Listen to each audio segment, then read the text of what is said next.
This is the worst shoe for overpronation, and this is the best. I'm going to show you the 4 key features, according to science, that make great anti-pronation footwear.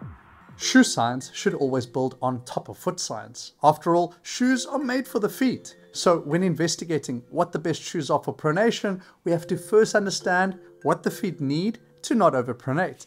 Then we can pair those needs with shoe features that can accommodate them.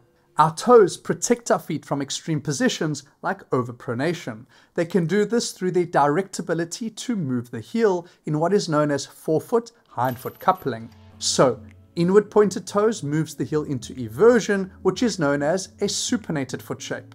And outward pointed toes moves the heel into eversion, which is known as a pronated foot shape. The range between slight supination and slight pronation is perfectly healthy for our feet.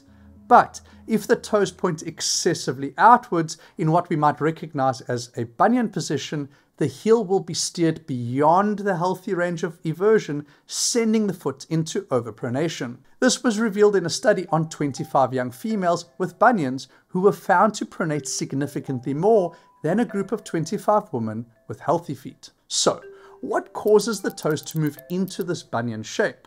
The short answer: shoes. Particularly shoes with slim, pointed toe boxes. Designed for aesthetics, not health, these styles can squeeze the toes together into a misaligned bunion-like shape. I cut open 2 popular pairs of sneakers and running shoes to observe their impact on my toe alignment. Being able to see how these standard shoes disrupted my toe position was shocking.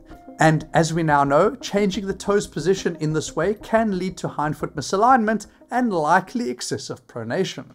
So what's the fix? Well, we need to select shoes with a straight inside edge in the forefoot to promote a well-aligned great toe, together with enough space to allow the toes freedom to spread and splay apart while walking, just like this example pair. If I now bring the traditional pointed shoe back in for contrast, you can see how much better my toes look in a toe box which is correctly shaped. Which foot looks less likely to overpronate? The wide triangular foot in shoes which allow the toes to splay, or the narrow diamond-shaped foot in shoes that squeeze the toes into a narrow point? I don't think anyone needs a degree in sports and exercise science to answer this correctly. A wider base is always more stable. So when you're looking for shoes to correct your overpronation, a wide foot-shaped toe box is the first design characteristic to check off your list. Moving on. To fix weak, overpronated feet, it's crucial to find shoes that help strengthen the foot muscles. A 2023 study found that foot pronation increased after a 60-minute run compared to a 60-minute walk due to foot muscle fatigue. So, enhancing the strength and conditioning of our feet muscles would improve their ability to support us during longer and more intense exercise. Now, most modern sports shoes are marketed for their sole support technology, which goes against the idea of natural strength development. When someone is physically weak, we often suggest going to the gym to build strength. But when it comes to the feet, this logic seems to break down for no reason other than to sell us some kind of technology that can supposedly do a better job than our body. A more sustainable long-term solution are minimalist or barefoot style soles, which have no technology in them, but rather allow full freedom of movement back into the feet, promoting strength development over time. A 2021 study showed that just 6 months in minimalist shoes can improve foot strength by an average of 57.4%. So, to address overpronation through foot strengthening, start by wearing flexible barefoot shoes that encourage movement in the 33 joints of each foot. Then, follow a structured foot strengthening routine. A 2020 study split 36 adults with pronated feet into 2 groups. An experimental group that performed 9 weeks of foot and core strengthening exercises, and a control group that continued their normal routine. The experimental group showed significant improvement in foot posture compared to the control group, demonstrating the effectiveness of foot strengthening in combating issues such as overpronation. Here is an exercise we developed for strengthening the feet against overpronation. You'll need a set of foamy squat wedges for this. A sloped platform like a plank of wood will work too. There are 3 levels to this exercise. The first level involves standing on one leg on a slope that runs away from the body. This slope orientation promotes supination, which is the shape an overpronated foot struggles to achieve. The goal is to reinforce the sensation and build the motor pattern. The second level is to balance on a flat surface while maintaining the same sensation felt in the supinated pose without the assistance of a slope. And the final level is to rotate the slope to run towards the body, which will promote pronation, but to then fight against the inclination and resist the foot from collapsing inwards through the previously trained supinated foot pattern. By training your foot to resist pronation, you can improve your foot stability and reduce the risk of injury. You can check our Barefoot Strength course, where we have an entire section of exercises dedicated to strengthening the feet against overpronation. We also include the list of barefoot shoes we recommend on our website. Links to both resources are provided in the description below, or you can go to bfs.fit. Moving on.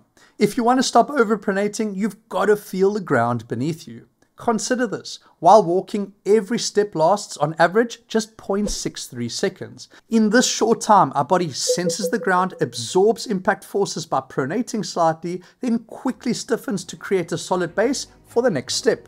Now imagine this process at hyperspeed during running, zigzagging and leaping over obstacles on diverse terrain where no two steps are the same. Reacting to all these variables effectively requires a precise sense of the ground beneath us. This is where the issue lies. The majority of shoe styles prioritize providing cushion and a sense of comfort over allowing us to feel what is happening to our feet. Consequently, when our feet make contact with the ground, instead of pronating within a normal range of motion, the lack of sensitivity brought about by the cushion soles exposes us to the risk of going beyond the limit and into overpronation. A recent study highlighted this concern, revealing that participants' ankles were 53.8% less stable when running in cushion shoes compared to being barefoot. Ironically, the common prescribed remedy often involves wearing motion control shoes. These shoes reinforce the inner wall of the cushion footwear further in an attempt to prevent excessive pronation. Do these motion control shoes work? Well, according to a study on 222 runners, shoes increased pronation regardless of if they were motion control shoes or not. What these two studies actually show us is that if we want to gain back feeling and control of our feet, we are better off being as barefoot as possible. So, flat and slim soles, which can give us more feeling with the ground, are the third feature we want to look for in shoes for overpronation. And now onto the final shoe feature, which has to do with the heel. Which of these two shoe heels are better for pronation? The slim design or the bulkier design with heel flare?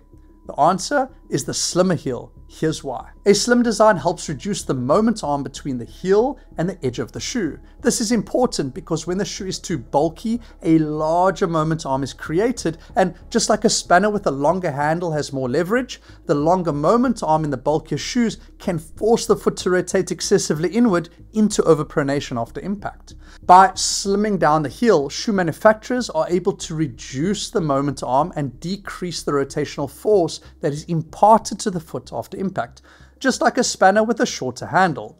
This in turn helps to prevent overpronation and promote a more natural running gait. So the next time you're shopping for shoes for overpronation, choose the one with a slim heel. If you want to build your body's foundation starting with the feet, then click here. To watch another educational video, click here, and I'll see you there.